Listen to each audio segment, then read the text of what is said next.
Señores, hablaremos de sectas de la Edad Media.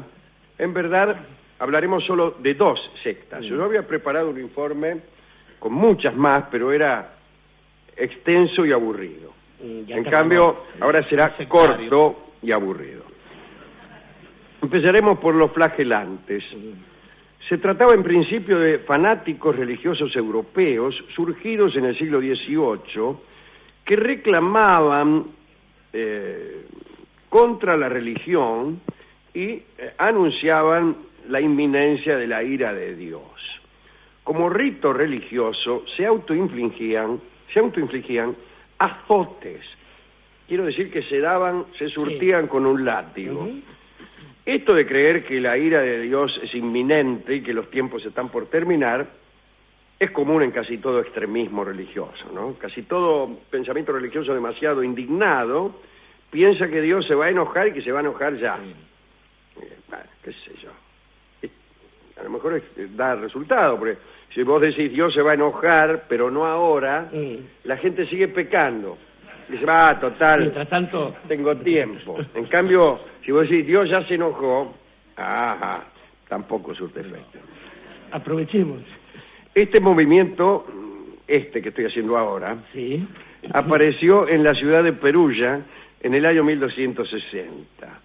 Bueno, allí florecieron los flagelantes, se postulaban en total disidencia ante el cristianismo tradicional y defendían la intransigencia de una fe sin condiciones frente a una iglesia presentada como corrupta.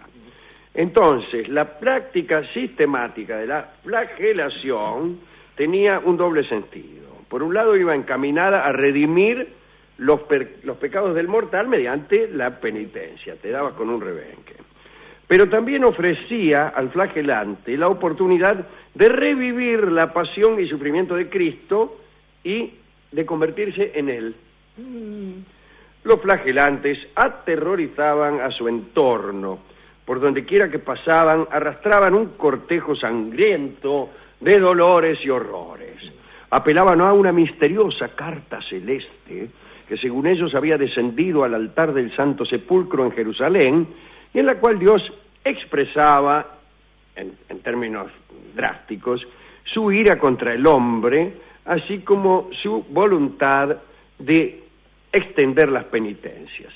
Parece que en Perugia el número de miembros de los flagelantes ascendía a 10.000, o sea que eran muchos. En un principio los flagelantes eran reconocidos por su piedad, pero conforme pasaba el tiempo se iban agregando algunos elementos indeseables.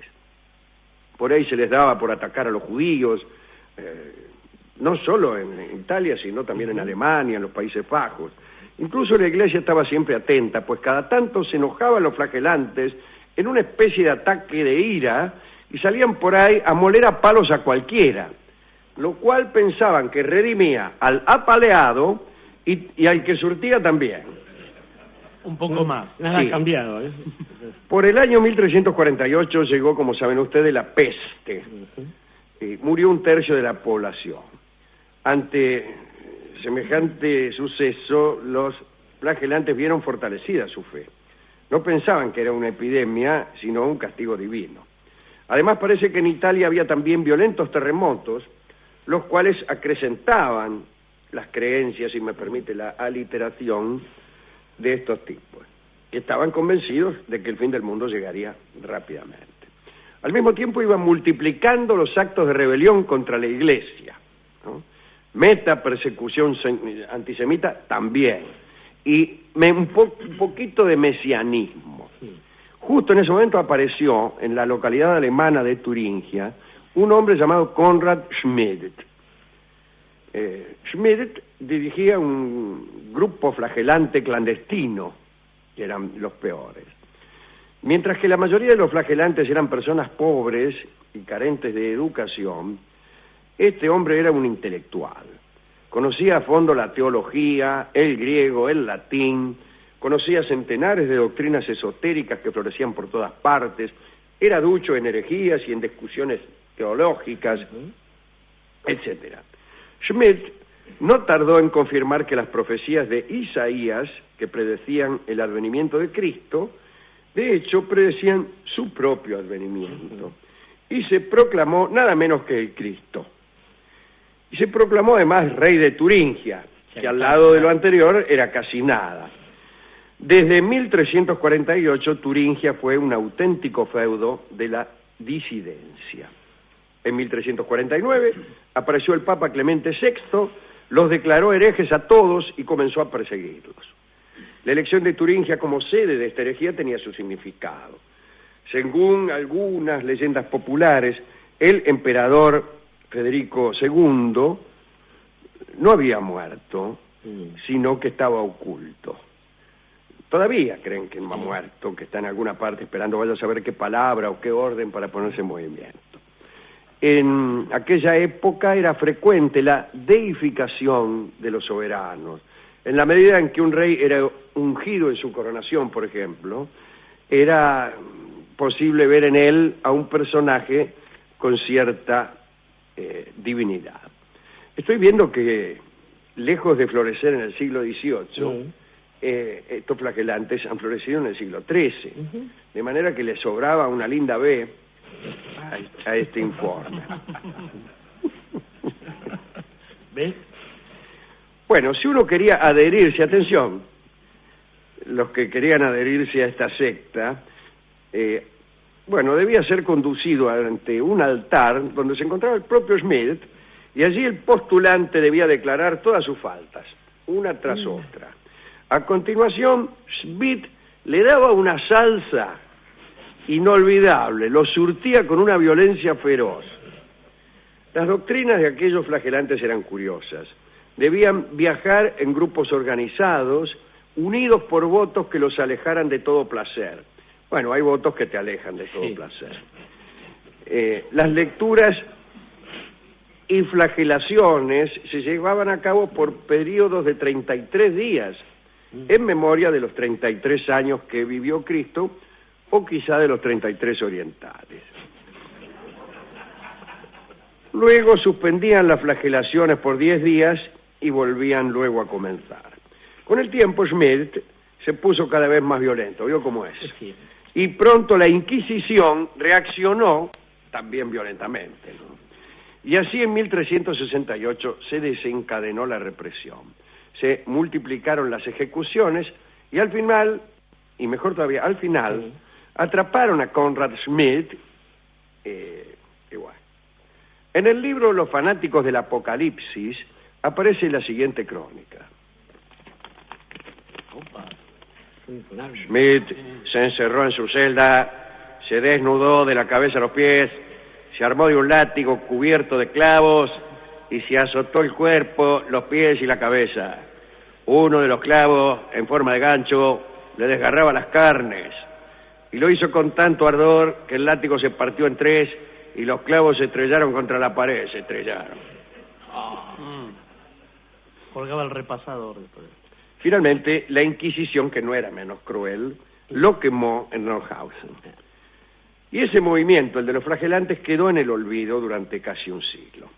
A comienzos del XV, revivió en muchos estados alemanes y en tiempos más recientes, algunas sectas reaparecieron. Una de ellas anduvo por Lisboa en 1820.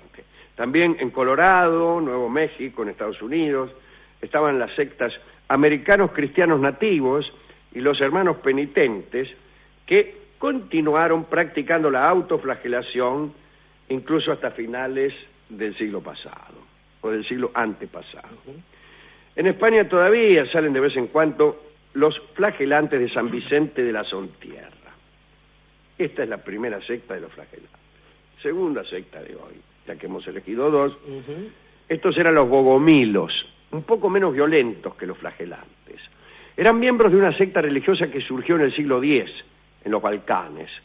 Entonces eran anteriores a los flagelantes. Su sede central estaba en Bulgaria, y este culto se propagó por muchos otros pueblos eslavos. El movimiento surgió de un intento por reformar la Iglesia ortodoxa búlgara. Los bogomilos, cuyas doctrinas esenciales se atribuían a un sacerdote llamado Bogomil, sostenían que el primer hijo de Dios fue Satanael. Satanael se rebeló y creó, como oposición al espíritu universal original, un mundo de problemas y de seres humanos. Y el Padre Supremo le otorgó a estos seres humanos el llamado espíritu de la vida. Sin embargo, Satanael mantuvo esclavizado a ese espíritu de la vida hasta que un segundo hijo de Dios, Logos, bajó del cielo y adoptando cuerpo espectral, rompió el poder del espíritu maligno, quien desde ese momento fue llamado simplemente Satán. Bueno, la terminación angélica, él fue omitida. Esto tiene mucho en común con las doctrinas de los gnósticos, etc. Los bogomilos practicaban el ascetismo en el más estricto de los órdenes. Como sabemos, el ascetismo viene del griego askesis y significa ejercicio, tiene que ver con una práctica, pero también con una renuncia a los placeres mundanos.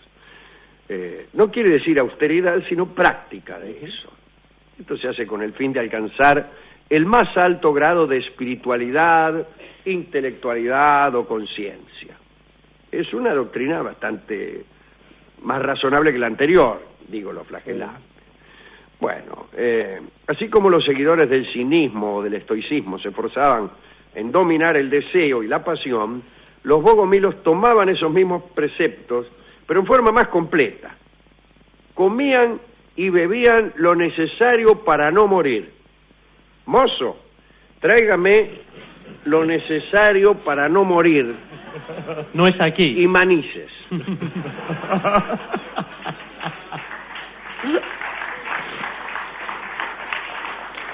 Por supuesto, no existía para los bogomilos la actividad sexual. Mozo, los manices, déjelo. Los bogomilos despreciaban las imágenes sagradas, renegaban de los sacramentos, aceptaban todos los escritos del Nuevo Testamento, pero del Antiguo solo los salmos y los profetas.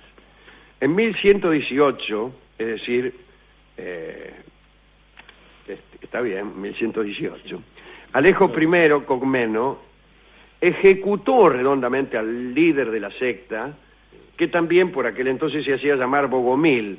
Bueno, en el siglo XV, durante la conquista musulmana de Bosnia, usted sabe que los musulmanes estuvieron allí, claro, y también estuvieron a las puertas de Viena, ¿no? De hecho están todavía. Están todavía. La mayor parte de los cristianos que se convirtieron al islamismo eran bogomiles. Antes de que fuera suprimida la secta, ellos ayudaron también al desarrollo de los albigenses y de los cátaros, y luego se diluyeron en su totalidad. Así diluida termina la secta de los bogomilos. Los flagelantes terminan a sangre y fuego, pero los bogomilos se diluyen ahí, ya no hay más. Y estas son las dos sectas de las cuales queríamos hablar hoy, ¿no?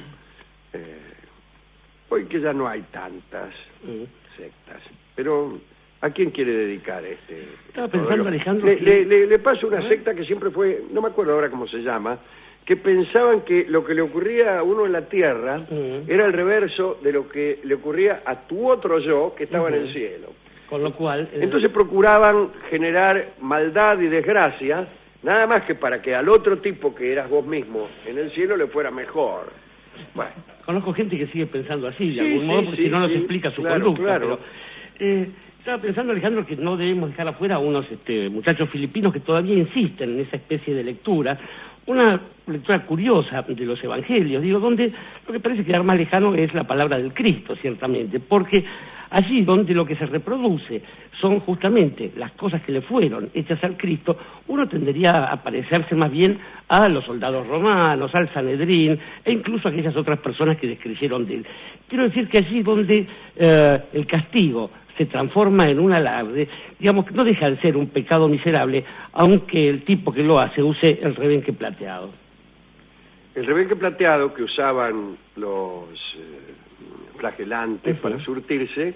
Con la cifra, 666, porque es una cifra. Es una cifra. Es una cifra que va a cantar ahora Alberto Merlo, el rebenque plateado. La letra es oscura y algunos pretenden que en realidad el rebenque plateado es otra cosa. Pero vamos a escucharla. Como todos los textos místicos, escúchenlo en su verdadero sentido. Se discute, sí. Alberto Merlo, el rebenque plateado.